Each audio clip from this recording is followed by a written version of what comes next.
odamlar menga savol berishadi. Bu dunyoda armoning bormi deb so'rashadi. Armonim yo'q. Alhamdulillah. Alloh menga yurmaydigan oyoq, qo'lsiz jism berdi. Lekin mo'tabar bir zot, mehribon ona berdi. Lekin ushalmas bir orzuyim bor. U orzu ushalmasligini bilsam ham orzu qiluraman. Allohdan so'rayveraman. Qani endi menga bir dona qo'l bersa-yu, shu qo'llarim bilan onamning yuzlarini silasam. Bir marta onamni bag'rimga bossam. Qaniydi bir marta shu qo'llarim bilan onajonimni ko'zlaridagi yoshlarni silasam, artib qo'ysam.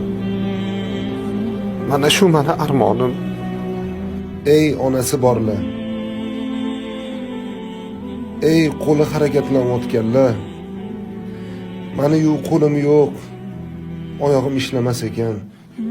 Ammo sizlar qachon oxirgi marta onanglarni quchoqladinglar?